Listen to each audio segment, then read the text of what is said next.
Hey guys, welcome back to Exampler CH. Friends, good evening to all of you. Friends, आज हम लोग बात करेंगे TGT English practice paper 10 one liner के बारे में। फुल्ली वन लाइनर है, फटाफट अंदाज में चलेंगे पहले की तरह, आपको पता ही है। इम्पॉर्टेंट क्वेश्चन है फ्रेंड्स। आज के वीडियो में करीबन 101 क्वेश्चंस की कलेक्शन है इसमें, ठीक है। और दूसरी बात यह है कि इम्पॉर्टेंट है, एक से एक क्वेश्चन शामिल किया गया है इसमें, और आप खुद लाइक करके जाएंगे वीडियो को। वीडियो पूरा अंत तक देखिए। आइए शुरू करते हैं आज का क्वेश्चन नंबर 1। कह रहा है कि a man of odd habit is called. तो कह रहा है कि ओड हैबिट्स जो होते हैं उसे इसेंट्रिक बोलते हैं। एक्चुअली पागलपन टाइप का, यानी अन्य तरीक़ों से वो व्यवहार करे, उसकी आदतें अलग तरीके से हो, तो वो इसेंट्रिक कहलाता है। Pick out the synonym of the given word. तो असाइल मीन्स अटैक होता है, इन्वेशन भी बोलते हैं। अटैक आक्रमण करना, प्रहार करना, assail attack. Who had been described as half man in the play Hamlet. तो कह रहा है कि और एक तो रोजेंक्रेंट्स है और एक गाल्डरस्टोन है। तो फ्रेंड्स आपको बता दें, ये हाफ मैन स्पेशली ये हैमलेट प्ले में आया है। और हाफ मैन किसे बोला जाता है? एक तो है रोजेंक्रेंट्स और दूसरा है गाल्डरस्टोन। फ्रेंड्स ये बता दें, ये हैमलेट के चाइल्डहुड फ्रेंड रहे हैं, ठीक है, चाइल्डहुड फ्रेंड रहे हैं। और ये सम्मन किए गए थे क्लाडियस के द्वारा, कि क्लाडियस इनको सम्मन किया था स्पाई करने के लिए। स्पाई समझ रहे हैं ना, यानी जासूसी करने के लिए। किस पर? हैमलेट पे। तो क्लाडियस ने, किंग क्लाडियस ने इनको बुलाया था, हाफ मैन को, ठीक है। लेकिन ये जान लीजिए कि ये बचपन के फ्रेंड्स थे। क्वेश्चन नंबर 4 की बात करते हैं कि who said poets are the unacknowledged legislator of the world. तो शेली का ये स्टेटमेंट है, poets are the unacknowledged legislator of the world. Shelley की अगर बात करते हैं फ्रेंड्स, तो आपको बता दें 1792 में पैदा होते हैं और इनका डेथ बहुत ही कम उम्र में 1822 में इनका डेथ हो जाता है, ठीक है, शेली। और शेली के द्वारा बोला गया है कि poets are the unacknowledged legislator, ठीक है। Who is regarded as a poet with negative capability. तो निगेटिव कैपेबिलिटी के लिए जाने जाते हैं जॉन कीट्स। जॉन कीट्स की बात करते हैं तो 1795 में पैदा होते हैं, 1821 में इनका डेथ हो जाता है, ध्यान रखिएगा। Who has called Bacon as the wisest brightest and meanest of mankind. तो इंपॉर्टेंट लाइन है पीजीटी के लिए भी। तो the wisest brightest and meanest of mankind Alexander Pope ने बोला था, ठीक है। अलेक्जेंडर पोप की अगर बात करते हैं तो 1688 में यह पैदा होते हैं और इनका डेथ 1744 में होता है, अलेक्जेंडर पोप, ठीक है। मॉकी पिक के लिए जाने जाते हैं। रिप ऑफ द लॉक आप जानते होंगे, इनका फेमस वर्क है। हम अलेक्जेंडर पोप की बात कर रहे हैं। नेक्स्ट क्वेश्चन है friends, who is the representative poet of the Victorian era. तो एल टेनिसन है, एल टेनिसन रिप्रेजेंटेटिव पोएट कहलाते हैं। नेक्स्ट क्वेश्चन है, which of the following place has a play within play scene. तो ये play within play scene जो है Hamlet से लिया गया है। और हैमलेट आपको पता ही है, अगर बात करते हैं हैमलेट के बारे में, तो ये लिखा गया था 1599 या 1601 के बीच में लिखा गया था। शेक्सपियर का सबसे बड़ा प्ले है, यह भी ध्यान रखिएगा। और पब्लिश हुआ था फर्स्ट फोलियो 1623 में, ठीक है। क्लियर हो गया? चलिए पढ़ते हैं आगे। क्वेश्चन नंबर 9 कह रहा है कि what kind of a poem is Milton's Lycidas. तो लेसिडस एक एलिजी है, मोनोडी है, और एडवर्ड किंग इनके फ्रेंड्स थे। कौन थे? एडवर्ड किंग, ठीक है, कैम्ब्रिज के फ्रेंड थे। और एक हैं जो स्कूल के फ्रेंड थे, चार्ल्स डिओदार्टी, और ये हैं एडवर्ड किंग। एडवर्ड किंग जब इनका डेथ होता है, उन पर बेस्ड एलिजी इन्होंने लिखा है लेसिडस के नाम से। और एक चीज़ और आपको बता दें, लेसिडस में ही मिल्टन ने पोइट्री पर व्यू दिया है, लेसिडस में। बढ़ते हैं नेक्स्ट क्वेश्चन की ओर, क्वेश्चन नंबर 10 की ओर। Our birth is but a sleep. Our birth is, हमारा जन्म क्या है? तो but a sleep and a forgetting, नींद और भूलने के लिए। This is taken from Wordsworth's immortality ode. Immortality ode से लिया गया है, परहैप्स 1802 में लिखा गया था, 1807 में पब्लिश होता है शायद। बढ़ते हैं नेक्स्ट क्वेश्चन की ओर। The play Hamlet begins at the stroke of midnight. आधी रात को प्ले शुरू होता है, जब हैमलेट का भूत इधर उधर दिखाई देता है आधी रात को। तो ये हैमलेट जो प्ले है वो बिगिन होता है मिडनाइट, ठीक है। बढ़ते हैं नेक्स्ट क्वेश्चन की ओर। Who speaks in Hamlet there are more things in heaven and earth, Horatio को डेडिकेट करके, then are dreamed of in your philosophy, then are dreamed of in your philosophy. कह रहा है कि हैमलेट की लाइन है फ्रेंड्स, ध्यान रखिएगा, हैमलेट की लाइन है और कह रहा है कि बहुत सारी ऐसी चीज़ें हैं हेवन में, अर्थ में, होरेसियो, लेकिन तुम्हारी फिलॉसफी से एकदम परे कह सकते हैं, हैमलेट ऐसा बोलता है।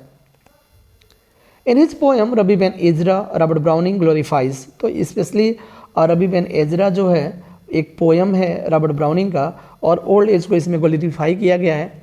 रबी बेन एजरा की अगर बात करते हैं तो पोएम है ब्राउनिंग के द्वारा, ठीक है, और यह पब्लिश हुआ था 1864 में, इंपॉर्टेंट फैक्ट्स हो जाएगा 1864 में। और रबी बेन एजरा की अगर बात कर लें तो ये 12वीं शताब्दी के एक ज्यूइश पोएट थे, ठीक है, ज्यूइश पोएट थे। और ब्राउनिंग की बात कर लेते हैं तो 1812 में पैदा होते हैं और 1889 में इनका डेथ होता है, ठीक। बढ़ते हैं नेक्स्ट क्वेश्चन की ओर। Which of the following applies to Wordsworth vision of nature, तो उनका जो विजन था नेचर के प्रति, मिस्टिकल पैंथेइज्म। पैंथेइज्म का मतलब आप पूछेंगे तो इसके पहले वाले वीडियो में लाइनर में मैंने बता दिया है। पैंथेइज्म मतलब God is all is God, God is all is God is called पैंथेइज्म।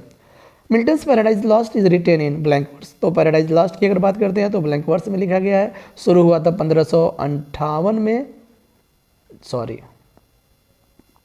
1658 में लिखा गया था, 1658 में शुरू हुआ था, 1665 में कंप्लीट होता है और दोनों 1667 में क्या होता है, पब्लिश होता है पैराडाइज लॉस्ट, ठीक है। Who among the following poets was most influenced by Rousseau, तो आपको बता दें रूसो की जो हैं वो नेचर की बात करते हैं, ठीक है, नेचर, और वर्ड्सवर्थ भी नेचर को लिविंग पर्सनालिटी के रूप में मानते थे, आपको पता है। तो लिविंग पर्सनालिटी के रूप में मानते तो श्योर है वर्ड्सवर्थ भी नेचर से प्रेम करते थे और जस्ट लाइक रूसो की तरह। तो रूसो भी प्रकृति की ओर बोले थे और वर्ड्सवर्थ भी प्रकृति की ही बात करते हैं, तो प्रभावित तो वर्ड्सवर्थ थे। हु किल्स बैंको, बैंको आपको बता दें कैरेक्टर है। बैंको की अगर बात करते हैं, मैकबेथ की बात करते हैं, लेडी मैकबेथ की बात करते हैं, विचेस की बात करते हैं, किंग डंकन की बात करते हैं, तो मैकबेथ के कैरेक्टर्स हैं। तो कह रहा है कि बैंको को किसने मारा, तो a group of murderers hired by Macbeth, Macbeth के द्वारा किराए पे जो आए थे मर्डरर्स, वो बैंको को मारते हैं। थोड़ी सी आपको बता देते हैं, कहानी 3 चुड़ैलों से शुरू होती है। बैंको और मैकबेथ दोनों राजा डंकन के क्या रहते हैं, सेनापति रहते हैं, लौट के आते हैं युद्ध, स्विट्जरलैंड से युद्ध जीत करके आते हैं, तो रास्ते में चुड़ैलें मिलती हैं, कुछ इस तरह की कहानी है। हाँ, आगे बढ़ते हैं। Whose death has Tennyson mourned In Memoriam है, ये थोड़ा सा मिस्टेक हुआ यहाँ पर, इन मेमोरियम किसके डेथ पर उन्होंने लिखा था इन मेमोरियम, ये भी एलजी है। तो आर्थर हेनरी हेलम, यानी आर्थर हेनरी हेलम्स के डेथ पर टेनिसन ने इन मेमोरियम लिखा था, ठीक है। Who said Tennyson's genius was lyrical, तो अडेन ने बोला है टेनिसन्स जीनियस वाज लिरिकल, यानी टेनिसन का जो प्रतिभा है वह लिरिकल है, अडेन साहब ने बोला है टेनिसन के बारे में। टेनिसन विक्टोरियन इरा के एक रिप्रेजेंटेटिव पोएट हैं। The Blackwoods dismissed Keats as a member of the cockney school, ध्यान रखिएगा, कीट्स साहब को ब्लैकवुड्स ने डिसमिस किया था, कीट्स को, कहाँ से, द कॉकनी स्कूल से, the cockney school. Shelley wrote ode to the west wind, अगर बात करते हैं ode to the west wind का, तो यह पब्लिश हुआ था 1820 में बाय पी.बी. शेली, ठीक है। P B. Shelley was written in the vicinity of Florence, तो आपको बता दें विसिनिटी का मतलब विसिनिटी का है, आसपास होता है, फ्लोरेंस के आसपास में यह पोयम को लिखा गया था, ode to the west wind. एक जानकारी के लिए और बता दें, फ्लोरेंस जो है इटली का एक शहर है, ठीक है, इटली का। Who has criticised Milton's language, तो मिल्टन के लैंग्वेज को किसने क्रिटिसाइज किया है, तो फ्रेंड्स वह टी.एस. एलियट ने। विच of the following pledge has not be written by Shakespeare, the Spanish tragedy, तो आपको बता दें 3-4 ऑप्शन रहेगा, उसमें से द स्पेनिश ट्रेजेडी भी हो सकता है। आपको बता दें द स्पेनिश ट्रेजेडी जो है फ्रेंड्स वो थॉमस कीट के द्वारा लिखा गया है, कीड के द्वारा लिखा गया है, स्पेशली जो यूनिवर्सिटी बीट्स में से एक थे। डन। बढ़ते हैं नेक्स्ट क्वेश्चन की ओर। Edmund in King Lear was bastard son to Earl Gloucester. तो कह रहा है कि किंग लियर में जो एडमंड कैरेक्टर है ना, वह एक बास्टार्ड सन रहता है अर्ला ग्लॉसेस्टर का। ठीक है, इंपॉर्टेंट है। इमिलिया, ओथेलो की बात कर रहा है अब। Emilia in Othello worked as maid in the house of Desdemona. तो कह रहा है कि एक इमिलिया जो है डेस्डेमोना के घर में एक मेड के रूप में काम करती थी। Done. Who is regarded as a prince among the English essayist. तो क्या कह रहा है, prince among the English essayist. तो इंग्लिश एसेइस्ट में किसे प्रिंस कहा गया है। वैसे फादर ऑफ इंग्लिश से फ्रांसिस बेकन है, लेकिन प्रिंस किसे बोला गया है तो सबसे लिखा तो नहीं गया है आंसर में, लेकिन आपको बता दें ये चार्ल्स लैम्ब की बात कर रहा है। किसका, चार्ल्स लैम्ब का। ठीक है, जहाँ अगर फादर ऑफ इंग्लिश ऐसे आ जाए तो फ्रांसिस बेकन, और जहाँ prince among the English essayist आ जाए तो चार्ल्स लैम्ब। डन। बढ़ते हैं नेक्स्ट क्वेश्चन की ओर। Which movement marks great change in general outlook. तो बहुत सारा चेंजेस देखने को मिला है रेनेसां के दौरान। ठीक है, रेनेसां यानी पुनर्जागरण काल के दौरान बहुत सारे ग्रेट चेंजेस देखने को मिला है। In which country the invention of printing press took place. तो आविष्कार कहाँ हुआ, तो सबसे पहले जर्मनी में हुआ था। ठीक है, कहाँ, जर्मनी में।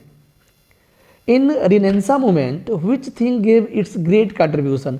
तो रिनेसां मूवमेंट के दौरान सबसे बड़ा जो योगदान रहा है वो प्रिंटिंग प्रेस का रहा है। किसका, प्रिंटिंग प्रेस का। Who first used and defined the term renaissance. ध्यान रखिएगा, इंपॉर्टेंट फैक्ट्स। रिनेसां को किसने सबसे पहले डिफाइन किया और यूज़ किया, वो है जूल्स मिसलेट। जूल्स मिसलेट, ध्यान रखिएगा भाई। All the perfumes of Arabia can not sweeten this little hand. ये फिगर ऑफ स्पीच पूछ रहा है, तो ये हाइपरबोल है। याद करिए उस दौरान जब खंजर वाला सीन आता है, ड्रैगर सीन आता है, तो ये जा कर के जब घोंप देती है डंकन को, तो वो जा कर के बोलता है कि all the perfumes of Arabia can not, यानी उसके जितना भी धुल रही है हाथ साफ नहीं हो रहा है। ठीक है, तो वही कह रहे हैं कि अगर इतना बड़ा अपराध हुआ है ना, किसी का कत्ल करना इतना आसान थोड़े है, तो वही कह रहा है कि अरब सागर के जितने भी परफ्यूम्स हैं वो इस छोटे से हाथ को नहीं धो सकते, मीठा मधुर नहीं कर सकते। वो जो दाग लगा है इन हाथों को वो कभी साफ नहीं हो सकता। ये बढ़ा चढ़ा करके बोला गया है, हाइपरबोल है फिगर ऑफ स्पीच। यह लाइन मैकबेथ से है। What does the term curtain raiser. Curtain raiser क्या होता है, इंपॉर्टेंट टर्म है। तो कह रहा है कि short play before the main play. जब प्ले शुरू होता है तो मेन प्ले से पहले एक शॉर्ट प्ले शुरू होता है, उसी को हम कर्टेन रेजर बोलते हैं। What is meaning of the expression avant garde. तो एवेंट गार्डे का मतलब होता है new writing that is innovative. New writing that is innovative, नई नई राइटिंग्स को क्या बोलते हैं, एवेंट गार्डे। फॉरेन लैंग्वेज है। आइए आगे बढ़ते हैं, क्वेश्चन नंबर 34 की ओर बात करते हैं। What is stream of consciousness technique. तो कह रहा है ऐसा technique which depicts the inner thought and feelings. किसका चित्रण करता है, तो आंतरिक विचारों का और भावनाओं का, आंतरिक विचारों और भावनाओं को डिपिक्ट्स करता है, वह कहलाता है stream of consciousness technique. The pen is mightier than the sword. ये आपको बता दें फिगर ऑफ स्पीच है। The figure of speech is metonymy. Metonymy specially जो है पेन को कुछ और मान लिया जाता है, स्वॉर्ड को कुछ और माना जाता है, तो मिटोनिमी है। The pen is mightier than sword, ये मिटोनिमी है। The man is no fool. तो जहाँ भी निगेटिव की बात करता है वो लिटोटेस हो जाएगा फिगर ऑफ स्पीच। एफओएस बोले तो फिगर ऑफ स्पीच यह भी है लिटोटेस। ठीक है, the man is no fool. Sorry, आगे बढ़ते हैं। Which author reported that Shakespeare had been a country school master? किस राइटर ने बोला है कि वह एक क्या है, स्कूल मास्टर थे। तो वो जॉन ऑब्री ने बोला है। जॉन ऑब्री शेक्सपियर को एक स्कूल मास्टर बोला गया है। Shakespeare left his home village for London 1587। तो 1587 में 1587 में वो अपने घर को छोड़ते हैं लंदन के लिए। एक क्वेश्चन और है उसी से संबंधित। Reaching London in 1587 in Shakespeare joined. तो वो है बॉर्बेज कंपनी ऑफ एक्टर्स। 1587 में एज ए एक्टर काम उन्होंने किया था, और आपको बताया था 1587 से लेकर के 92 के बीच में लास्ट ईयर भी बोला जाता है। हो सकता है क्वेश्चन इसमें आ जाए, है भी इसके आगे ही सॉरी। आगे बढ़ते हैं। तो 1587 में कौन सा Burbage's company of actors join किए, जाने के तुरंत बाद।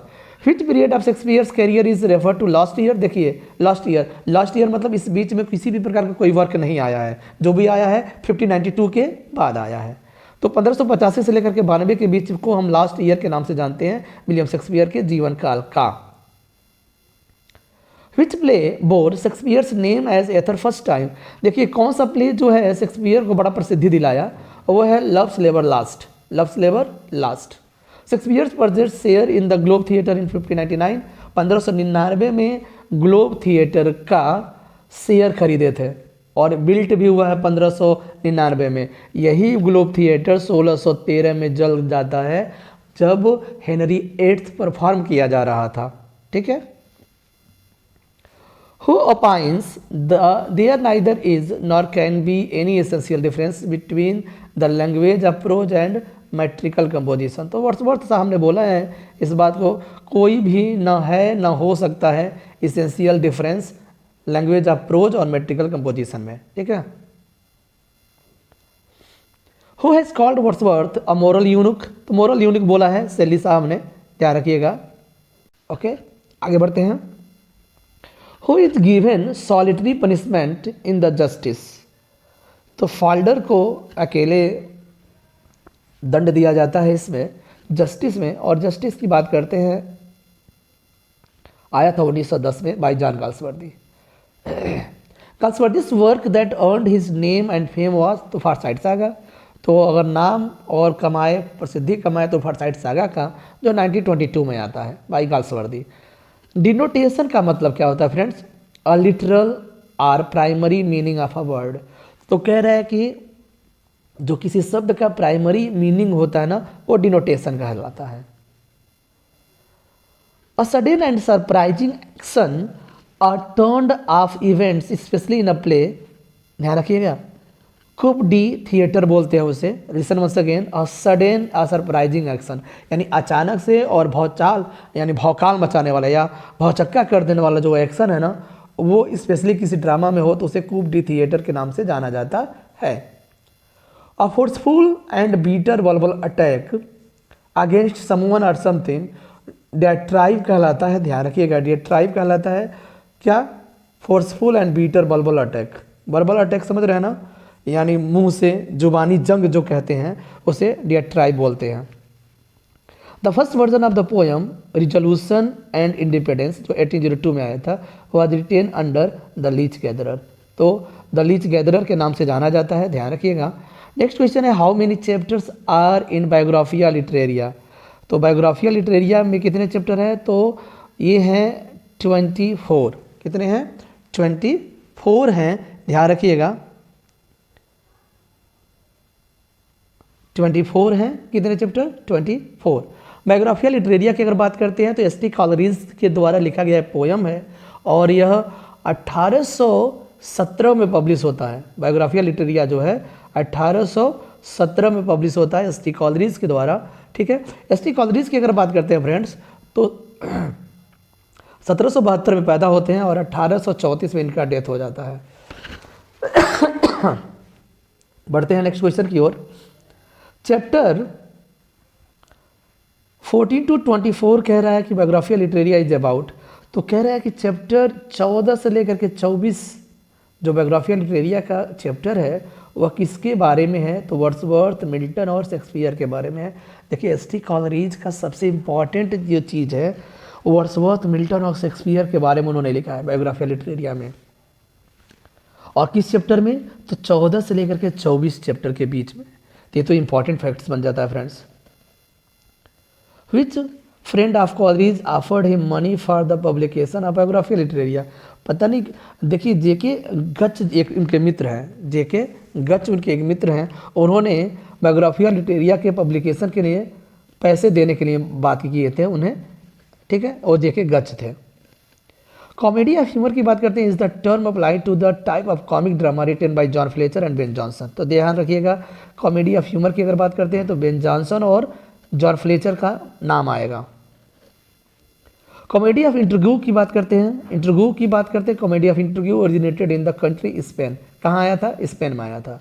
कॉमेडी ऑफ मैनर्स की बात करते हैं, was revived in France by Malory के द्वारा यह रिवाइव्ड किया गया था कॉमेडी ऑफ मैनर्स, ठीक है।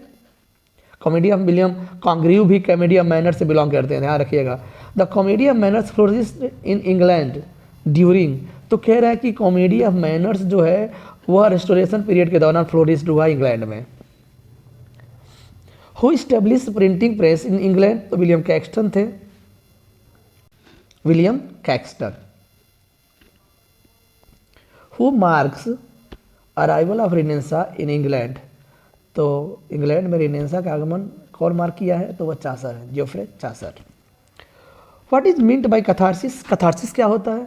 तो purgation of emotion of pity and fear, तो कह रहे हैं कि दया और डर के भावनाओं का शुद्धिकरण जो है कैथारसिस कहलाता है।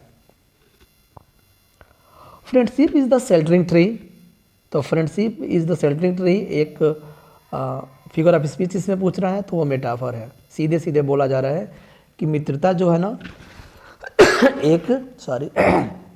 एक आश्रय देने वाले पेड़ है। पेड़ की तरह होता तो सिमिली हो जाता, पेड़ है तो metaphor. Who wrote the celebrated book Shakespearean tragedy, तो देखिएगा, ध्यान रखिएगा, शेक्सपियरियन ट्रेजेडी 2 बुक है, एक तो ए.सी. ब्रैडली का है और एक चैटर्टन का है, या चैटर्टन का है कि चार्टन का, चैटर्टन या चार्टन में से किसी एक का है शेक्सपियरियन ट्रेजेडी, लेकिन इसका जो डेट पब्लिकेशन डेट है वो अलग अलग है। AC. Bradley Shakespearean tragedy. Psylocke की बात करते हैं, is a character in Shakespeare's merchant of Venice. Merchant of Venice एक कॉमेडी है, ठीक है।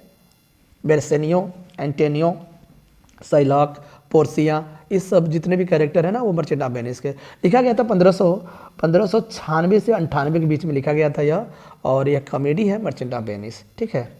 साइलॉक उसमें एक कैरेक्टर है। Who is known as the fourth witch among Shakespeare's women characters, तो जितने भी वुमेन कैरेक्टर्स हैं उसमें चौथा जो चुड़ैल बोला गया है वो लेडी मैकबेथ को बोला गया, मैकबेथ की वाइफ लेडी मैकबेथ को। Whom does Polonius send to France to spy on Laertes, तो रियोनाल्डो। पोलोनियस ने फ्रांस में भेजा था किसको? रियोनाल्डो को, लियर्टस पर नज़र रखने के लिए, पोलोनियस, ठीक। और किंग क्लाडियस ने भेजा था इन हाफ मैन को हैमलेट पर नज़र रखने के लिए। गजब। आगे बढ़ते हैं। Wordsworth publish descriptive sketches and evening walk 29 जनवरी 1793, तो 1793 में एक तो डिस्क्रिप्टिव स्केचेस आया है और इवनिंग वॉक आया है। Done. The following lines appear in she is in her grave and oh the difference to me, यानी वो अपने कब्र में है, अरे मुझसे मतलब मुझे से अलग है। तो यह जो है पोयम है she dwelt among the untrodden ways, और यह 3 स्टेंजा पोयम है, ठीक है ना। 3 स्टेंजा पोयम है और वर्ड्सवर्थ के द्वारा लिखा गया, 1798 में लिखा गया था और उस समय मात्र 28 साल के थे। कौन? Wordsworth. Who said Milton was the poetical son of his Spenser, son of Spenser, तो स्पेंसर के पोएटिकल सन कहे जाते हैं मिल्टन। किसके द्वारा बोला गया है? जॉन ड्राइडन के द्वारा बोला गया है। The following lines are taken from fame is the spur, Lycidas की लाइन है, बहुत इंपॉर्टेंट लाइन है फ्रेंड्स, ध्यान रखिएगा। Fame is spur that the clear spirit doth raise to scorn delights and live laborious days. Lycidas की लाइन है, आपको पता है 1637 देखने को मिलता है, 1637 में देखने को मिलता है, और एडवर्ड किंग पर लिखा गया एक एलिजी है। आगे बढ़ते हैं। In his sonnet methought I saw my late espoused saint, Milton celebrate his second wife. Methought I saw my late espoused Saint, याद रखिए कैथरीन उड्डक की बात करते हैं। किसकी बात कर रहे हैं? कैथरीन उड्डक, इनकी सेकेंड वाइफ। पहला मैरी पावेल, दूसरा उड्डक, कैथरीन उड्डक, और तीसरा मिंसुल, ठीक है, एलिजाबेथ मिंसुल। चलिए, सेकेंड वाइफ के लिए मी thought I saw my late espoused Saint आया हुआ है। Who use the phrase the high road of life, देखिए कितना इंपॉर्टेंट फैक्ट्स है। The high road of life जो है एक फ्रेज है, कॉलरिज ने यूज किया था। कॉलरिज टेबल टॉक, कॉलरिज का एक टेबल टॉक एक ऐसे है जो स्पेशली शेक्सपियर पर बेस्ड है। किस पर? शेक्सपियर पर। चलिए आगे बढ़ते हैं। ये सॉन्ग ऑफ ग्रीफ या लैमेंटेशन इज कॉल्ड डर्ज। देखिए ये भी एलिजी की तरह होता है, लेकिन एक दुख या लैमेंटेशन पर एक गीत होता है, ठीक है, ये डर्ज कहलाता है। दुख में जो गाया गया गीत होता है वो डर्ज कहलाता है। एलिजी किसी के मृत्यु पर लिखा गया जो पोयम होता है वो एलिजी कहलाता है। A comic verse compose in irregular rhythm doggerel कहलाता है। ध्यान रखिएगा, a comic verse composed in irregular rhythm doggerel कहलाता है, ध्यान रखिएगा। The omission of a sound और सिलेबल व्हेन स्पीकिंग, जैसे देखिए लिखा हूँ मैं आई एम होता है ना, आई एम होता है, इसको आई एम बोलते हैं उसको, या लेट्स अस होता है, लेट अस होता है तो उसको लेट्स बोलते हैं, तो उसको एलिसन कहते हैं friends, allusion. A speech often in words address to the audience by an actor at the beginning of a play, तो प्रोलॉग कहलाता है। एक तो एपिलॉग होता है अंत वाला, ये प्रोलॉग होता है जो ड्रामा से पहले स्पीच दिया जाता है। अ सॉन्ग और poem in honour of bride and bridegroom, ध्यान रखिएगा कितना इंपॉर्टेंट क्वेश्चंस हैं ना, ध्यान रखिएगा। ब्राइड यानी सेलिब्रेटिंग अ मैरिज, तो एपिथैल्मियम कहलाता है, एपिथैल्मियम यानी किसी दुल्हा और दुल्हन के सम्मान में जो गीत गाया जाता है वो एपिथैल्मियम कहलाता है। 77 की बात कर लेते हैं। Which moment is the greatest moment in history of mankind, तो वो रिनेंसा मोमेंट है, ठीक है, history of mankind Renaissance moment. Which moment made people conscious of their own power, तो रिनेंसा में ही रिबर्थ रिवर्किंग पता नहीं क्या क्या पुनर्जागरण काल बोलते हैं, पूरे लोग एकदम जागृत हो गए, तो रिनेंसा मोमेंट की ही बात करते हैं, जिसने अपनी शक्तियों को लोग पहचाने। टू विच पीपुल वे are dominated before Renaissance moment, तो कह रहा है कि सबसे ज़्यादा दबे हुए थे सुपरस्टिशन से, यानी क्या बोलते हैं हिंदी में, हाँ आगे बढ़े। आगे है the reversal of fortune of a tragic hero is called peripeteia कहलाता है। ध्यान रखिएगा, जो ट्रैगिक हीरो होता है उसका भाग्य बैक की ओर चलने लगता है वो पेरिपेसिया कहलाता है, रिवर्सल होता है। What is the name of implied simile, implied simile को मेटाफर कहते हैं। एसोलाई का यूज नहीं होता मेटाफर में। William Shakespeare was baptised, baptise की बात कर लेते हैं। 26 अप्रैल 1564 1564 में, 26 अप्रैल 1564 में बैप्टाइज नामकरण उनका किया गया था। ये देखिए question, Bloom's taxonomy, Bloom's taxonomy is use for classifying objectives, यानी टीचिंग के उद्देश्यों को क्लासीफाई करने के लिए ब्लूम्स टैक्सोनॉमी यूज किया जाता है। The first book that was written under the influence of Renaissance in England, तो उतोपिया था, थॉमस मोर का उतोपिया 1516 में आया था। किससे इन्फ्लुएंस होकर के? रिनेंसा से, इंग्लैंड में रिनेंसा से इन्फ्लुएंस होकर के यह बुक लिखा गया था थॉमस मोर की तरह और की ओर से उतोपिया। हु रोट उतोपिया, तो थॉमस मोर जो है उतोपिया लिखे हैं। A character which remains almost unchanged through out the story is called flat character, तो आपको बता दें जिसमें उसका करेक्टर कहीं भी अनचेंज नहीं होता है, मतलब चेंज नहीं होता है, वो फ्लैट करेक्टर कहलाता है।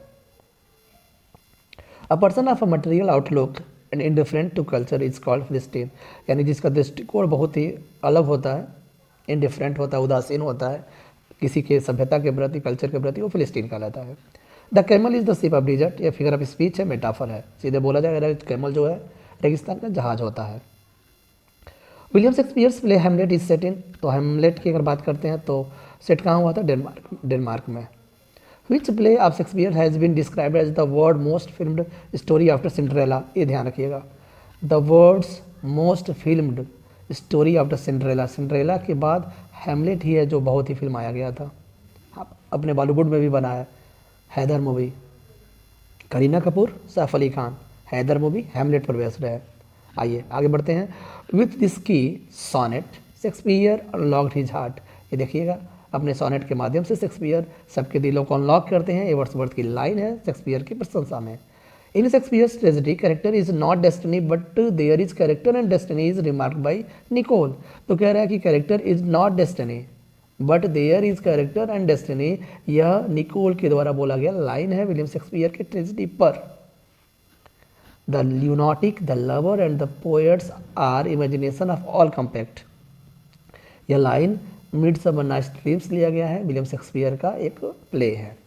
Listen once again, the lunatic, the lover and the poet are the imagination of all compact. Hamlet's dilemma in act third scene first, to be और नॉट टू बी का मतलब पूछ रहा है फ्रेंड्स। तो कह रहा है कि टू लिव या टू डाई, यानी मरना है कि जीना है, ये डिलेमा। डिलेमा माने होता है असमंजस। तो टू बी और नॉट टू बी का मतलब टू लिव और to die. Done. In which poem Milton has given his view on poetry, तो पोएट्री पर उन्होंने व्यूज दिया है किस पर, Lycidas. Which poem of John Milton is full of Elizabethan spirit joyous in nature, तो Horton period. Horton poems, Horton period आपको बताया था 1632 से लेकर के 1638 तक हॉटन पीरियड कहलाता है। आगे बढ़े।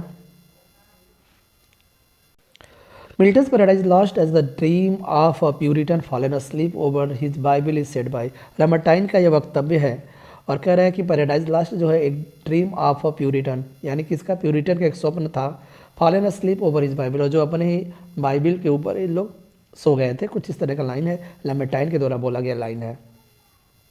Who gives Bassanio's ring to Portia, देखिए कह रहा है कि मैसेनियो का जो रिंग था वो पोर्सिया को किसने दिया, ग्रेंटियानो ने दिया। ठीक है, ग्रेंटियानो ने दिया। ये मर्चेंट ऑफ वेनिस की हम बात कर रहे हैं। Where does twelfth nights take place, कहाँ।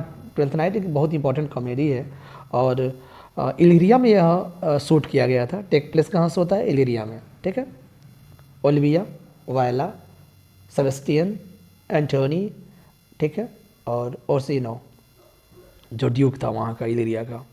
Y is Olivia unwilling to receive any visitors, अच्छा ओलिविया इस ट्वेल्थ नाइट में क्यों मना कर रही थी किसी से मिलने। इधर ओर्सिनो परेशान था कि मुझे प्रेम करना है, ओलिविया से प्यार करना है, लेकिन ओलिविया किसी से मिलना, पत्र भिजवाता था बेचारा, लेकिन मना कर देती थी क्योंकि she is in mourning for her dead brother, उसका भाई मरा था और उसने साफ कर दिया कि मैं किसी से मिलना नहीं चाहती।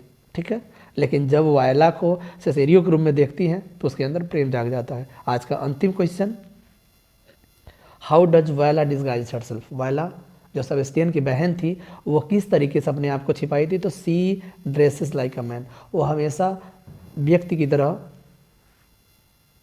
एक व्यक्ति की तरह कपड़े पहनती थी और सेसेरियो के रूप में रहती थी, और वही ओलिविया इससे प्रेम करने लगती हैं। किससे, वायला से। वायला बहुत ही खूबसूरत थी, लेकिन एज ए पुरुष रह रही थी वो सेसेरियो के रूम में, तो उसे नहीं पता था कि ये जो दिखाई दे रही है वो वायला है और स्त्री है। ठीक है, okay, thanks for watching the video, keep watching, देखते रहिए विथ एग्जाम्पलर CH, बने रहिए विथ एग्जाम्पलर CH, और बाय बाय। लाइक शेयर करना मत भूलिएगा, कर दीजिएगा। Bye bye.